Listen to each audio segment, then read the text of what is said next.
I was a nuclear strategist planning World War III when my heart stopped and Jesus showed me what's really coming in 2025. My name is Colonel Marcus Harrison, and I never believed in near-death experiences until I died during a classified war simulation. What I witnessed in those 17 minutes will challenge everything you think you know about war, death, and the spiritual battle that's about to unfold. You see, I spent 32 years in strategic nuclear planning, not the Hollywood version.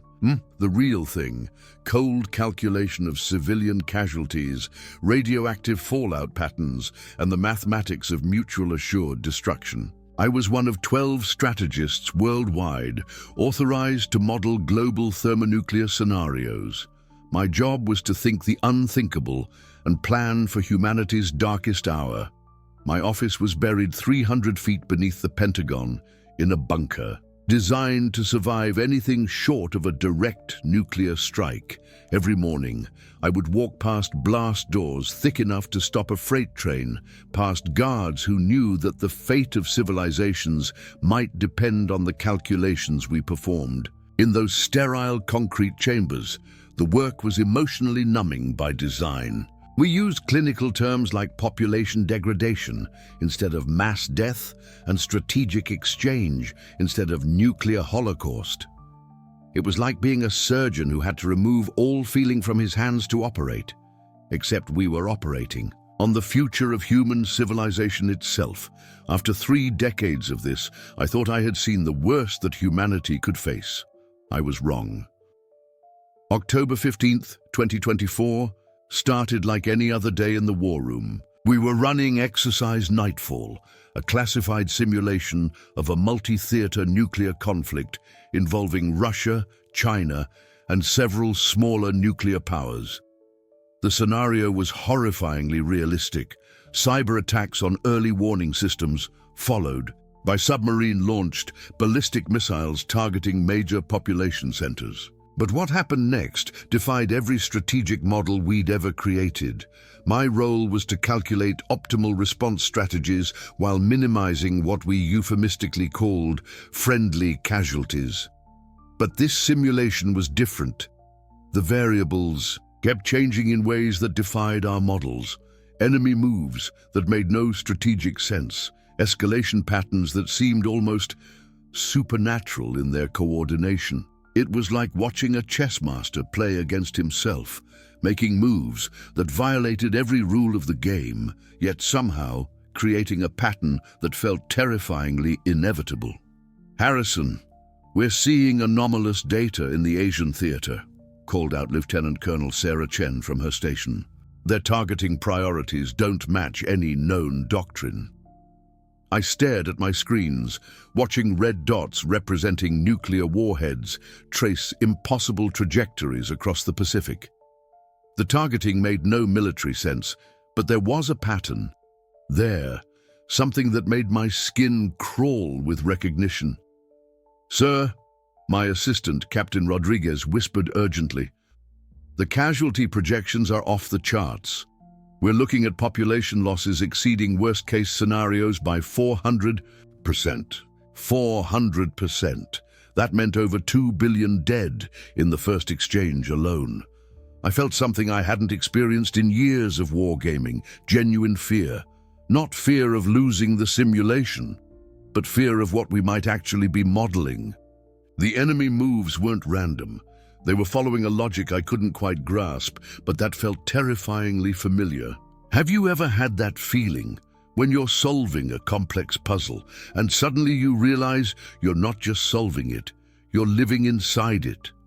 That's what was happening in that bunker, 300 feet underground, as I watched humanity's potential end play out in real time.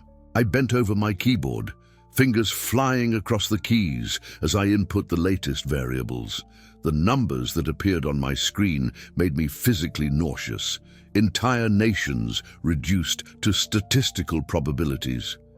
Children who would never grow up, represented as demographic decline percentages. That's the moment I realized what we had become. We weren't strategists anymore. We were accountants for the apocalypse, calculating the exact price of humanity's final invoice. That's when I felt the first chest pain. It started as a dull ache, like someone pressing their thumb against my sternum. I ignored it. Stress was nothing new in this job, but as I continued calculating death tolls for major European cities, the pain intensified. "Sir, are you all right?" Captain Rodriguez had noticed me gripping the edge of my desk. "Fine," I lied, though sweat was now beading on my forehead. The pain was spreading down my left arm like liquid fire. Just run the London scenario again. Something's not adding up. The irony wasn't lost on me. Here I was, calculating how millions might die in nuclear fire while my own heart was beginning to fail. But the exercise had to continue. National security depended on these simulations. I managed to input the London parameters before the crushing weight hit my chest like a sledgehammer. The pain was so intense that I couldn't breathe, couldn't speak. The war room around me began to blur and spin. "Medical emergency in the strategic planning center," Rodriguez was shouting into his headset. "We need a corpsman down here now." I tried to stand, tried to tell him I was fine, but my legs buckled. As I fell, my last coherent thought was about the exercise. We were in the middle of modeling the destruction of Western civilization, and I was about to die in a bunker designed to survive that very catastrophe. The medical team arrived within minutes. They had to, given the classification level of our facility. I remember the lead medic, a Navy corpsman with steady hands, checking my pulse and shouting numbers I couldn't process. "Massive cardiac event. We need to get him to the surface now." But there was no time. As they lifted me onto the stretcher, my heart stopped completely. The last thing I heard was the steady beep of the cardiac monitor going flat, echoing through those concrete corridors where we had spent so many years planning humanity's end. And then everything changed. What happened next defied every law of physics I had ever studied. The fluorescent lights of the bunker faded, replaced by something impossible to describe. It wasn't darkness. It was the absence of everything I had ever known as real. I was floating, drifting away from my body, watching the medical team work frantically to revive the corpse I had left behind. Have you ever watched a movie of your own life from the outside? That's what this felt like. Except the movie was ending, and I was watching the credits roll on everything I thought I knew about existence. I could see Captain Rodriguez standing in the doorway, his face pale with shock. I could see the war simulation continuing on the screens around my workstation, those red dots still tracing their paths of destruction across digital maps of the world. But none of it seemed important anymore. What happened next would shatter everything I thought I knew about war, about death, and about the battle that's really coming in 2025.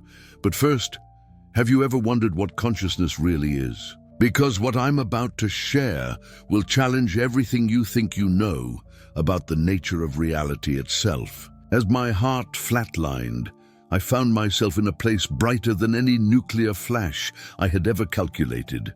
The transition was instantaneous. One moment I was feeling that crushing pain in my chest, the medical team shouting around me, and the next moment, silence. Complete, profound silence. I was no longer in that Pentagon briefing room. I wasn't lying on that cold floor. I was standing in what I can only describe as a tunnel of pure light. But this wasn't the soft, warm light you might imagine. This was intense, almost crystalline, like looking directly into the core of a star, yet it didn't hurt my eyes. Instead, it filled me with an overwhelming sense of peace I had never experienced in my 43 years of life. But this wasn't the soft, warm light you might imagine. This was intense, almost crystalline, like looking directly into the core of a star. Yet it didn't hurt my eyes. Instead, it filled me with an overwhelming sense of peace I had never experienced. In my 43 years of life, The walls of this tunnel weren't walls at all. They pulsed and moved with what looked like liquid starlight. Colors that don't exist on Earth swirled around me, beyond gold, beyond silver, beyond anything in our visible spectrum. I could hear music, but not music made by instruments. It was like the universe itself was singing, harmonies so complex and beautiful that my analytical mind couldn't process them. Imagine trying to calculate infinity with a calculator that only goes to 9 digits. That's what my strategic, analytical mind was attempting to do with this experience. It was as if every mathematical equation I'd ever worked with had been transformed into pure melody. I started moving forward. Though I wasn't walking, I was gliding, being drawn towards something at the end of this tunnel. As I moved, I became aware that I wasn't alone. Beings of pure light were accompanying me, not speaking, but communicating through pure thought and emotion. They radiated love so intense it would have overwhelmed me if I were still in my physical body. These weren't angels with wings like in paintings. They were conscious light, pulsing with wisdom that seemed older than the universe itself. Then I saw him. At the end of the tunnel, a figure was waiting. I knew instantly who it was, though he looked nothing like the paintings I'd seen in churches growing up. Jesus was tall, radiant, with eyes that held the depth of eternity. When he looked at me, I felt like every secret I'd ever kept, every calculation I'd made to plan for nuclear warfare, every moment of doubt and fear in my life was laid bare before him. But there was no judgment, only love. Pure, unconditional, transformative love. Jesus reached out his hand to me, and the moment he did, everything around me changed. We were no longer in the tunnel. We were standing in what I can only describe as a war room, but not like any I'd ever seen. This room existed outside of time and space.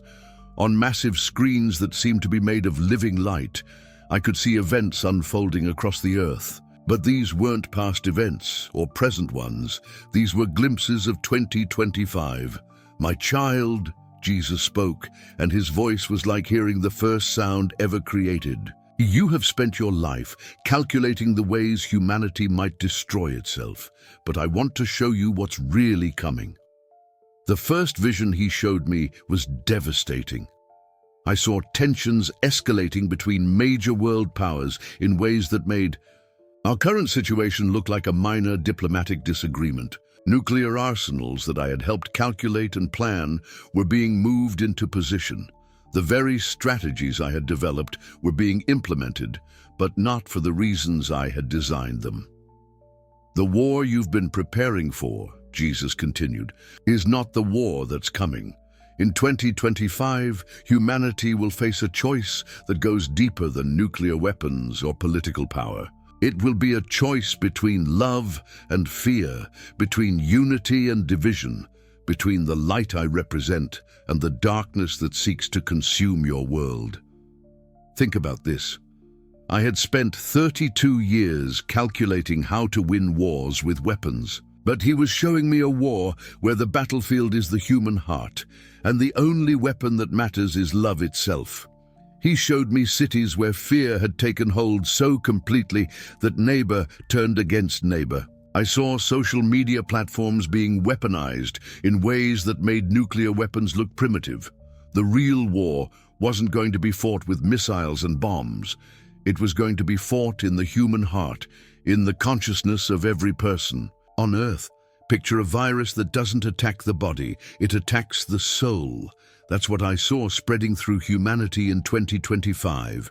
Fear becoming so contagious that it turned love itself into a casualty of war. But then the vision shifted. Jesus showed me something that made my strategic mind reel with possibility. I saw communities coming together in unprecedented ways. I witnessed ordinary people choosing love over fear, even when it cost them everything. I watched as acts of compassion and forgiveness created ripple effects that changed entire nations. The nuclear weapons you've spent your career planning around, Jesus said, placing his hand on my shoulder. They are nothing compared to the power of love unleashed in a human heart. Love is the only nuclear deterrent that actually works. It's the force that moves the universe, and in 2025, humanity will be forced to remember this truth. In that moment, I understood something that 32 years of strategic planning had never taught me. Love isn't just an emotion, it's the ultimate strategic weapon. It's the force that moves the universe itself. He showed me myself, but not the version I knew. I saw a future me standing before world leaders, not presenting warfare strategies, but teaching them about the power of conscious transformation. I was using my analytical skills, my understanding of systems and probabilities, but instead of calculating destruction, I was calculating the mathematics of love, the probability equations of peace. Every equation you've mastered, Jesus continued, every strategic principle you understand, every analytical skill you've developed, they were never meant for war. They were meant for this moment when you would help humanity navigate the greatest transformation in its history. The vision of 2025 continued to unfold before me. I saw technology that could either unite humanity or fragment it completely. I witnessed artificial intelligence reaching capabilities that would force every human being to confront fundamental questions about consciousness and the soul. I saw climate challenges that would require unprecedented global cooperation, and either humanity would unite or face extinction. Now here's where it gets really interesting, and this next part changed my understanding of everything. But beneath all these individual visions was a deeper pattern, something that connected every scene I witnessed. What if I told you that 2025 isn't just another year on the calendar, it's humanity's final exam, and the only way to pass is to remember what we've forgotten, that consciousness itself is the ultimate technology. But throughout all of these visions, one theme remained constant. The outcome wasn't predetermined. Every single human choice mattered. Every act of love, every moment of forgiveness, every decision to choose unity over division was tilting the probability scales toward light or darkness. This is why you had to experience this, Jesus said, gesturing toward the visions surrounding us. Not because I want you to fear the future, but because I need you to understand your role in creating it. Your analytical mind, your strategic thinking, your understanding of human systems. All of this was preparation for helping others navigate what's coming. Then he showed me something that changed everything. It was a vision of myself teaching, but not in Pentagon briefing rooms. I was standing before audiences of thousands, helping people understand that consciousness itself is the ultimate technology, that love is the most sophisticated strategic weapon ever created, and that the real nuclear option humanity possesses is the power to transform hate into healing. The war coming in 2025, Jesus concluded, will be won or lost in the individual consciousness of every human being. Nuclear weapons cannot touch the soul. Military strategies cannot defend against the absence of love. The only way humanity survives what's coming is if enough people remember who they really are. As he spoke these words, I felt something fundamental shift inside me. All those years of calculating mutually assured destruction, all those strategic scenarios I'd developed, all that knowledge suddenly reorganized itself into something completely different. I could see how every principle of warfare contained within it the seed of its opposite, how every strategy for destruction could be inverted into a strategy for creation. The love I felt in that moment wasn't just an emotion. It was information. It was the operating system of the universe itself, and I had been given access to its source code. I understood that everything I had learned in my military career was actually preparation for teaching humanity how to win the only war that ultimately mattered. The war between love and fear in the human heart. Jesus began to fade, but his final words resonated through every cell of my being. Go back and teach them. The strategies of love are more powerful than any weapon ever conceived. Help them remember before it's too late. The transition back to physical reality was as sudden as my departure had been. Then I was back in the Pentagon briefing room, paramedics working over my body, colleagues standing around in shock. But I wasn't the same person who had collapsed 47 minutes earlier. I had been fundamentally rewired. The man who had spent his career calculating nuclear winter scenarios now carried within him the blueprint for humanity's spiritual spring. What I experienced in those 47 minutes of clinical death changed everything, not just for me, but for every person who would hear this message. Because the revelation I received isn't just mine. It's meant for anyone who's willing to listen, anyone who's ready to understand that 2025 isn't just a date on the calendar. It's humanity's graduation exam. But here's what Jesus made absolutely clear. Love is the force that moves the universe. That's not just poetry. That's the strategic weapon humanity needs for what's coming. Love is more powerful than any nuclear arsenal I ever calculated. It's the only force that can win the battle for human consciousness. What does this mean?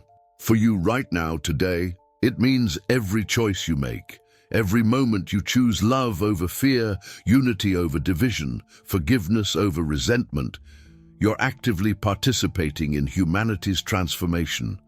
You're not just watching from the sidelines. You're a strategic player in the most important war ever fought. Think about this. What if the divine encounter I experienced wasn't meant just for me, but as a message for you? What if your consciousness, your choices, your capacity for love is exactly what the world needs right now? What does it mean that you're hearing this message at this exact moment in history? The war coming in 2025 isn't just political or military. It's consciousness itself evolving, and every single one of us gets to choose which side of that evolution we want to be on. Remember, love is the force that moves the universe. That's the truth that will either save humanity or be forgotten in our final hour.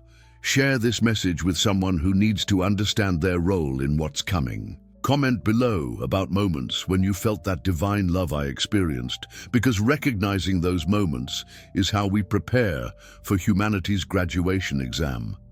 The transformation isn't coming. It's already here, and you're not experiencing this message by accident. Are you ready to recognize your part in the most important spiritual battle humanity has ever faced?